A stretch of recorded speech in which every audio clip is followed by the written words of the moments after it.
Welcome Sanphar to Sanphar Biosecurity program. Today we are together 90% registered, representing 22 countries. So thank you for your presence and time. So our objective remains the same.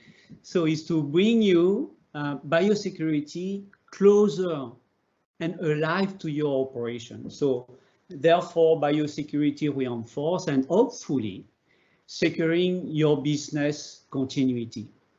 So this week, I pick up a recent reminder from OAI, so the World Organization for Animal Health. Biosecurity must be strengthened because it matters. It protects animal health from disease. It protects human health from animal disease that are zoonotic. It protects livelihoods of farmers. It protects the world access to the food. So I wanted to share with you again some key international advisors from in our field that are making sure that we keep biosecurity at the top of our preoccupation in any operations all over the world. So let's come back to the program. We have built up here a 9 short session of webinar, and this is scheduled monthly. We kick off the first session in January on biosecurity best practices. So to achieve that, we have kick off the program looking into general aspect of biosecurity, the 5 principles for a good biosecurity plan, and then went through the external biosecurity. So part 1, purchasing and transport of animal, quarantine period, how to dispose carcasses, feed, water, and surrounding of the farm, and on the external parts, entrance control and hygiene. So in June, we went into the internal biosecurity part 1, and we look into the cleaning and disinfection. So to achieve that, let me share with you the team. To achieve that, we have invited the number 1, right? The veterinary faculty of Ghent University from Belgium, who has been nominated top of vet faculty for the last 5 years in a row. So that's an achievement, okay? So the Department of Epidemiology is led by Professor Joran de Wolf, who has spent 20 years in disease prevention field with focus on application of biosecurity. He has published a book on the subject and also on reduction of antibiotic usage. So Joran is assisted by Dr. Nele Kakebeke. Since 2017, Nele has been very involved around antimicrobial usage reduction and training the international public. She is part of the biocheck team. And Andy Vervaet, new to the team and contributor to the development of e-learning module of biosecurity. We will have also, for each session actually, Dr. Plamen Nikolov, our field specialist in biosecurity from Vilofoss. Dr. Nikolov brings more than 20 years of experience in animal health, nutrition, biosecurity, with loads of field experience worldwide. And he will be sharing again the application benefit of his preferred powder disinfectant called Stalosan F as a tool to support your biosecurity plan. So the program, very simple. We have a very short presentation of about 30 to 40 minutes. And we propose to go through the presentation first. If you have any urgent question, there is a feature there to register. And then at the end of the presentation, we will take your question. In case we have not enough time, as usual, your answer will be on Sanphar website. Okay, so coming back to webinar number 7, internal biosecurity part 2.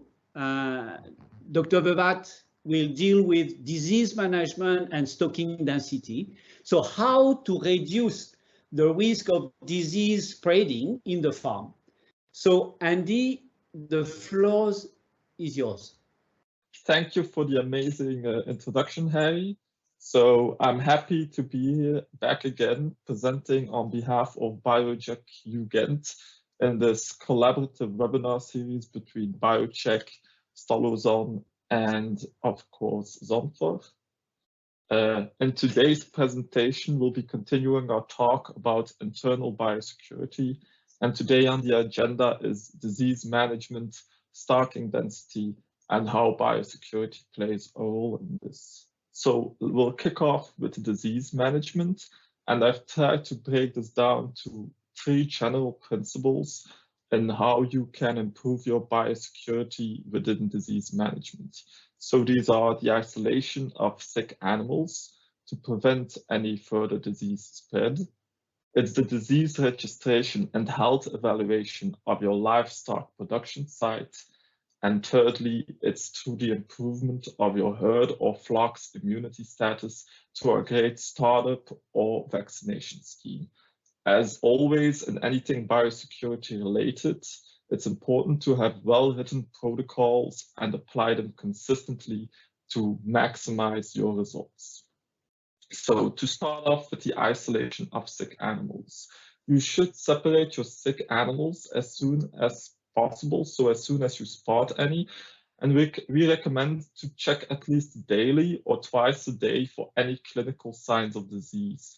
Some common examples include sneezing, wheezing, fever, diarrhea, but it can also include, for example, an increase in breathing tempo or a refusal to eat any feed.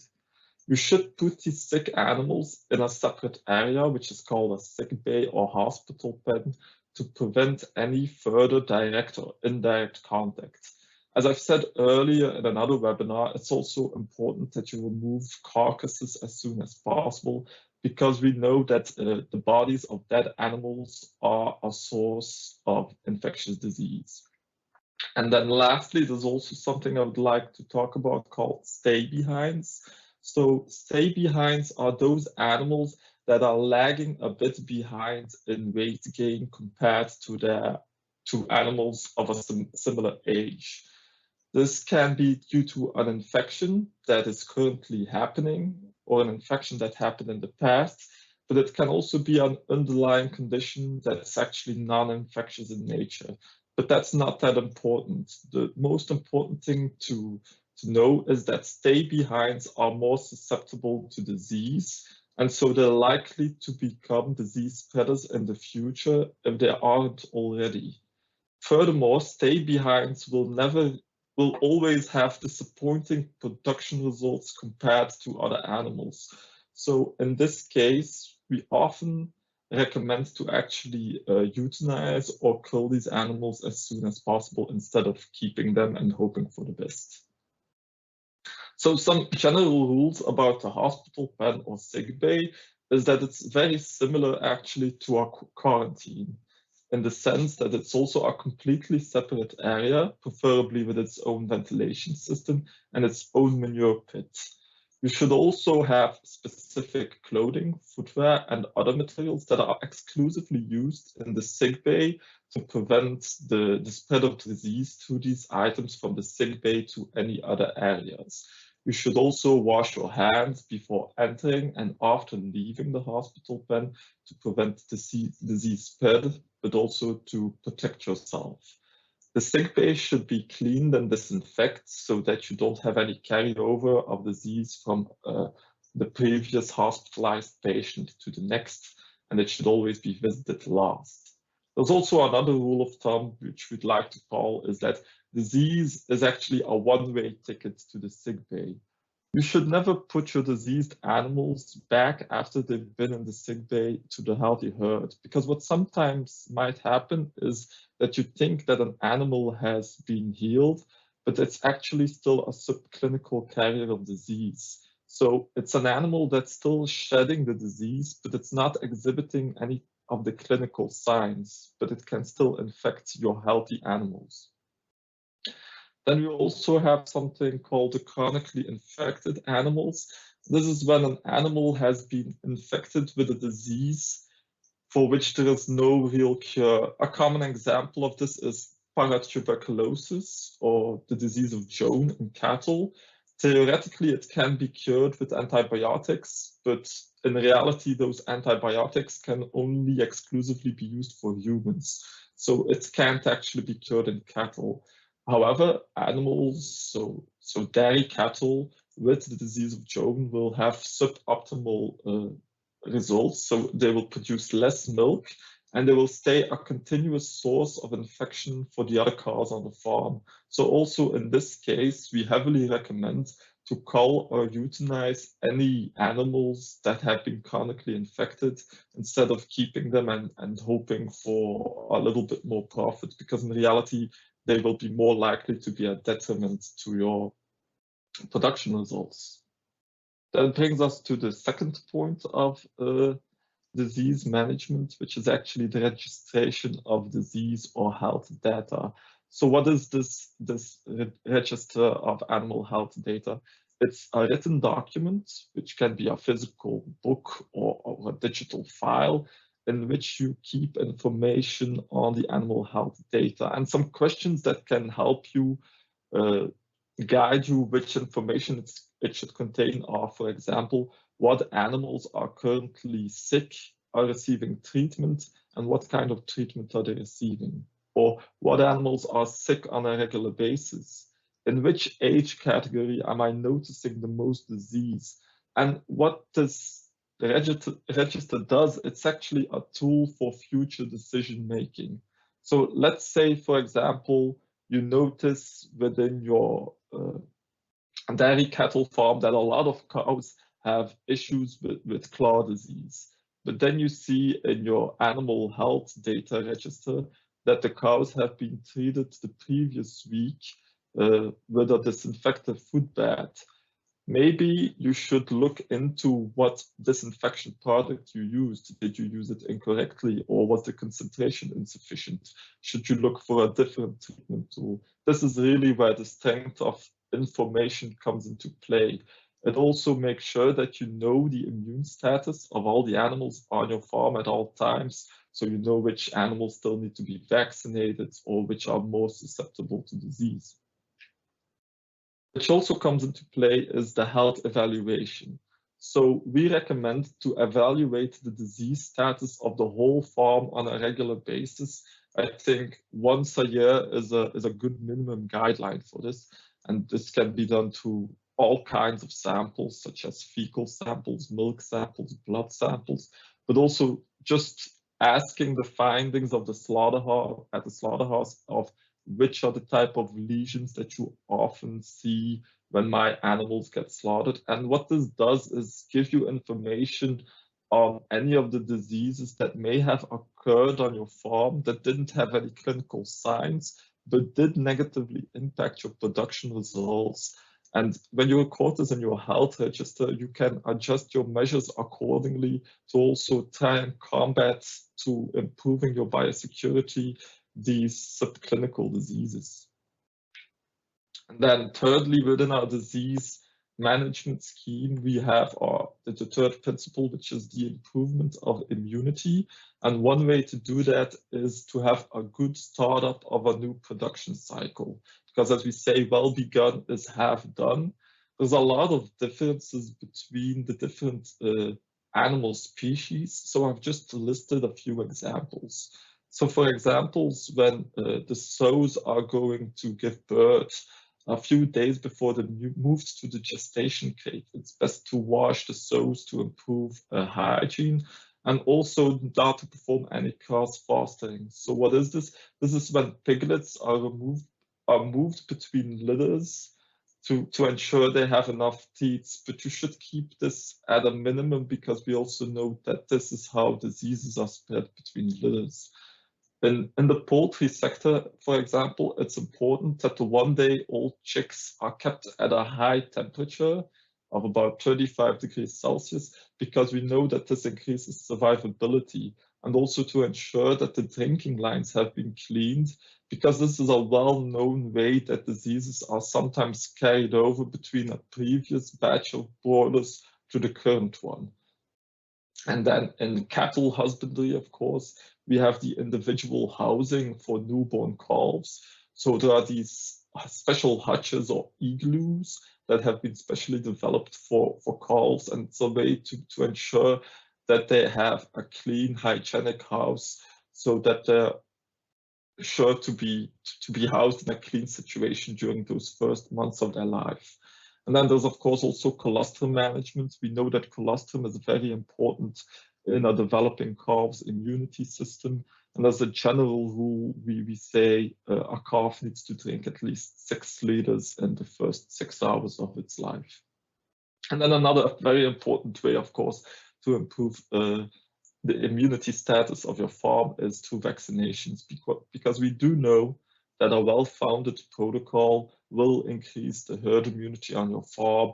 And to ensure you have a cost-effective vaccination scheme, it's best that you discuss this with your veterinarian so that you can take into account the disease prevalence, so how often a certain disease occurs on your farm, but also in your farm's region, so that you make sure that you vaccinate against those diseases that are relevant for your farm, those diseases that are actually endemic in your area, because vaccines are costly. They also take a lot of time, but they are very effective. So also, again, as always, consistency is key to make sure you have maximized results.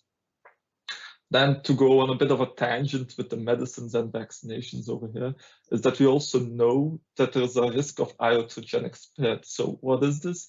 This is actually when we accidentally spread diseases to medical equipment. A very famous example of this is, of course, the needle, because we know that the risk of iatrogenic disease spread increases the more animals we inject with the same needle. So in an ideal world, of course, we'd use a single-use needle, so a different needle for every animal, because we do know this is better for hygiene, and this is also better for animal welfare, because you can see on these microscopic pictures of the blade of a needle that the needle becomes blunt or even bent, and this just makes the injection more painful for the animal. Then another example of the classic needle and syringe is that it can become contaminated when you don't replace it enough or disinfect it enough, and then you have cross-contamination between the different animals you inject. But on the right side, you can see this newer type of medical device, which is actually a needle-free injector, and it injects the vaccine to a high-pressure liquid directly into the skin, and so there's no need for a needle, which is in turn better for biosecurity, of course. Which also brings us to the point of medicine storage. So as you can see on the right side, it's important that you keep your medicine organized in a cabinet. This is important because it increases hygiene, which in turn decreases the chance of disease spread. And also we know that, for example, direct sunlight can inactivate certain antibiotics or certain vaccines, so you should just keep them safe somewhere. There's also the other treatment equipment, such as, again, needles and syringes, but also castration tools. Keep them in hygienic circumstances. It improves safety for yourself. It also ensures that the labels are still readable. And an example on the right is just a clean treatment card, which you can take with you to the different compartments on the farm. Then the last talking point of today is actually stocking density.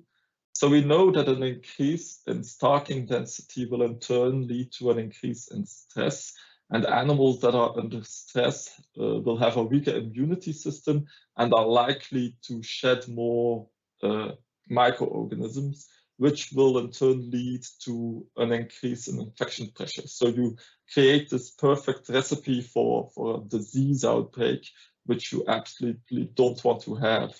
So in most countries, there's actually a sort of legislative minimum, but this is often based on outdated research and should be considered as the absolute minimum space an animal should get. So to illustrate this, I've included an example of the maximum stocking density in the European Union for pigs. And in the middle column, you can see this legislative minimum.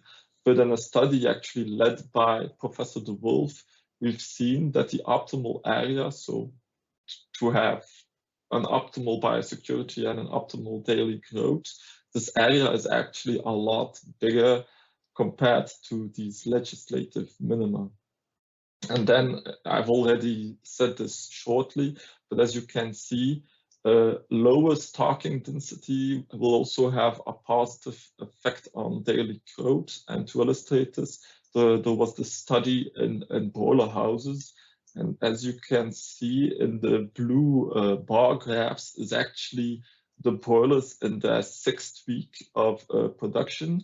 And as you can see, as the stocking density increases all the way up to 21.8 broilers per square meter, you can see that the daily growth in the 6th week has really decreased within this group.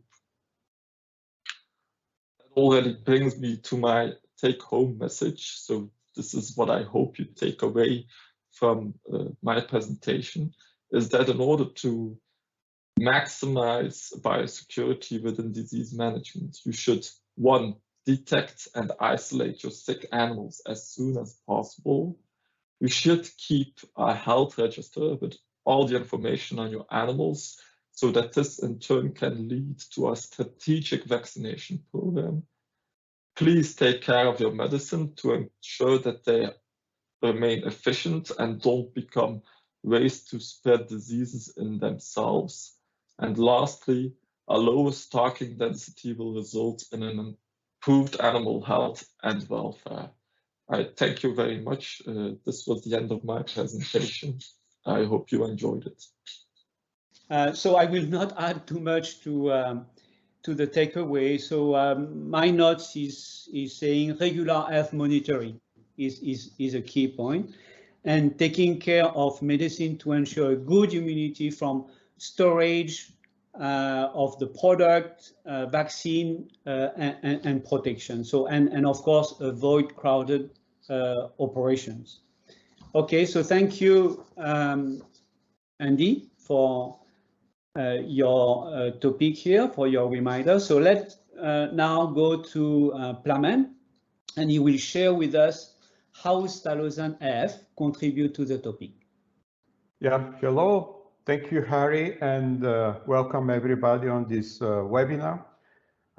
First of all, I would like to focus a little bit in a different way today's topic of disease management, and this is actually the animal welfare, which is something quite important, but sometimes it is somehow neglected from the people. Actually, animal welfare is closely connected to the animal health because actually it can reduce or increase the stress of the animal. Also, it is connected with the unfavorable environmental conditions and high microbial pressures to the animals, which actually open the door for so-called production diseases. Some of those diseases are, of course, infectious, but many are not because they are caused by facultative microorganisms. You can see also that actually of the threat of disease, that environment is a vector of pathogens transmission, and it could be also a reservoir for some resistant pathogens which can get important for the farm over and over again. Also, it is important for the environment that high ammonia emissions and humidity play an important role in severity of diseases. And just to support my words, this is actually a mixed disease in pigs caused by Mycoplasma and Pasteurella. And you can see that actually on the right-hand side column with a 50 ppm ammonia in the air,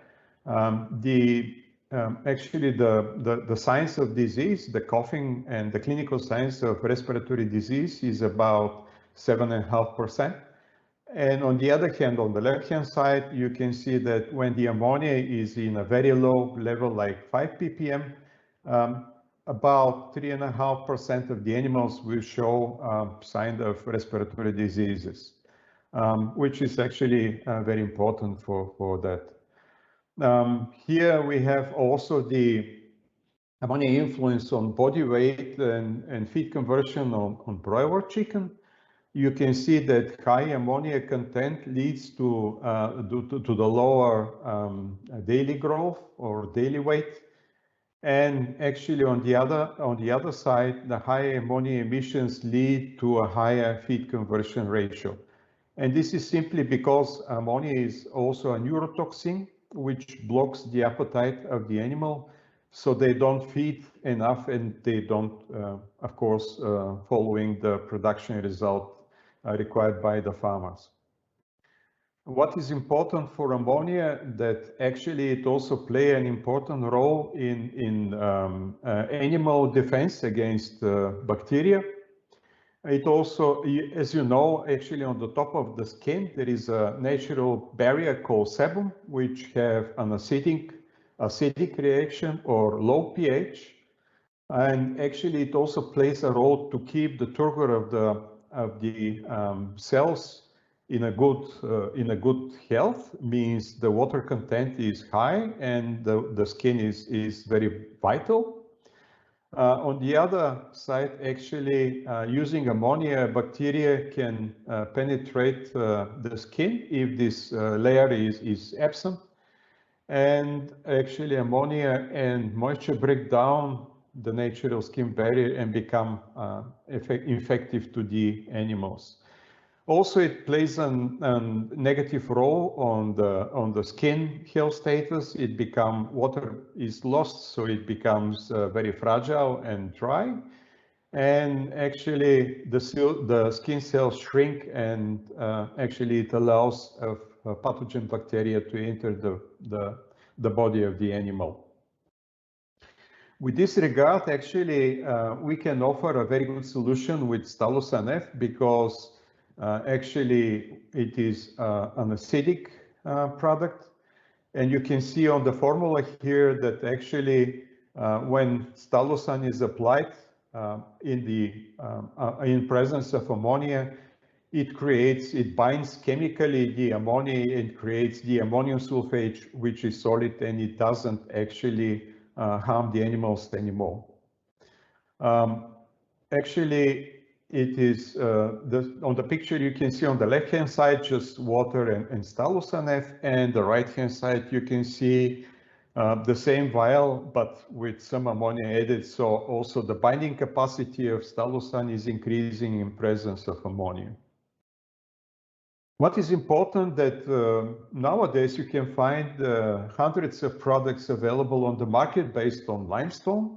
And actually limestone is not a good idea as ammonia binding product, or products based on limestone cannot actually bind ammonia.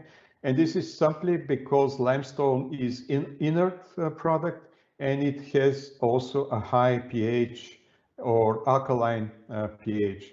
So in presence of ammonia, limestone does not have any influence on ammonia binding. And you can see from the pictures down slide that there is not any difference between water and limestone, and water actually added some ammonia to the water and limestone in the same vial.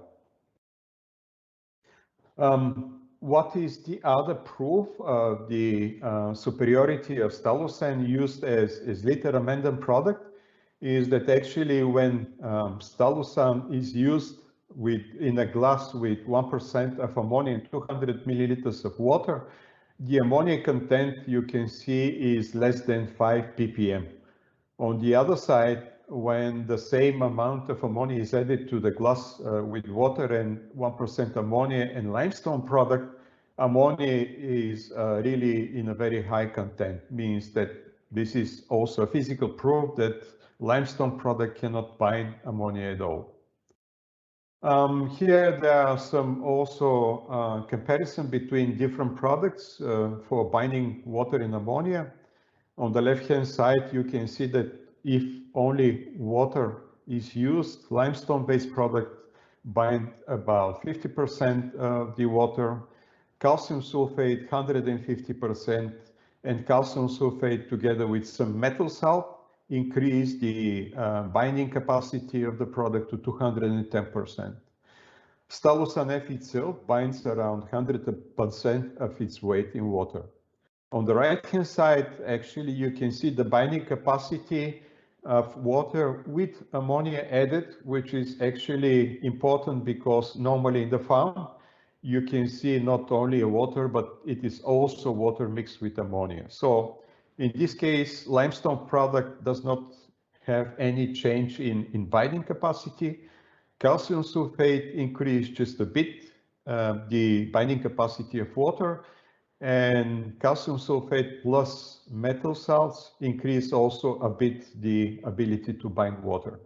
But Stalosan actually increases the binding capacity up to 4 times. And this is also very important that to use a Stalosan instead of limestone product, because actually Stalosan itself can be, for example, much more efficient in binding water and ammonia together. Again, Stalosan plays also an important role to break down or to increase the skin protection properties, because actually it have a low pH, which is very close to the sebum pH. And in this case, actually, when Stalosan is applied in the environment, it actually not only breaks down the ammonia, but also increase the protective properties of the skin.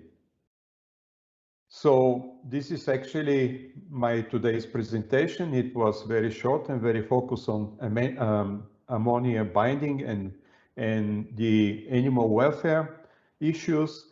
I hope that you understand that also animal welfare is connected with the stock density, because when the density is higher, again, we have a higher stress situation for the animals. Thank you. Thank you, Plamen. Definitely you were on the point. So the good demo for the topic, environment, well-being of the animals, so therefore the performance would be better. So thank you. So is your time now. Let's do Q&A. And I will start with you, Andy. You have a few questions here. So the first one, can the hospital pan be used for anything other than sick animals? Andy? Thank you for the question, Harry. Yeah, that's indeed a question we sometimes get, mostly from the cattle sector. Is what sometimes may happen is that they use the hospital pen also as a maternity pen. So they sometimes temporarily use it for the gestating cow to have her separate from the other animals so that she can safely deliver her calf over there. But we absolutely discourage this practice, because what oftentimes can happen is that the hospital pen can still contain some remaining microorganisms from an actual diseased animal. And the newborn calf, of course, is much more susceptible to disease. So my brief answer to the question is actually no, please don't use the hospital pen for anything other than sick animals. Okay, very good. Very good, Andy. So let's stay with you, Andy, with the following question. Does the hospital pan have to be inside a building, or can you also use a pasture? So thank you for the question again, Harry. Well, the situation with the hospital pen is very similar to that one of the quarantine. So yes, you could also do it on a pasture, but of course it's much better to do it inside of a building, because we do know that certain diseases are spread to droplets, and depending on the droplet size, diseases can be spread from 2 meters up to 500 meters in the case of some rare aerogenous diseases. But in this case, I would say having a pasture is still better than nothing, because in this way you still separate the diseased animals from the rest of the healthy herd. So it's still better than nothing. But of course, if you can, always do it in a separate building with its own ventilation system and manure pits. Very good. Very good, Andy. So maybe a last question for today, and it would be for Plamen. Why styrosine F water binding efficacy is measured in presence of ammonia? Yes, actually, thank you, Harry, for the question. Actually, it is important to measure the efficacy of the litter amendment products in presence of ammonia, because ammonia is a natural, how to say, gas which is created during the production cycle.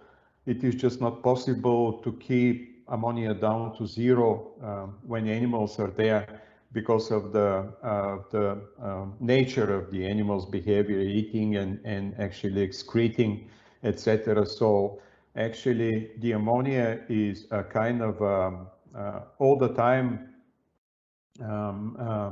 issue which follows the production cycle.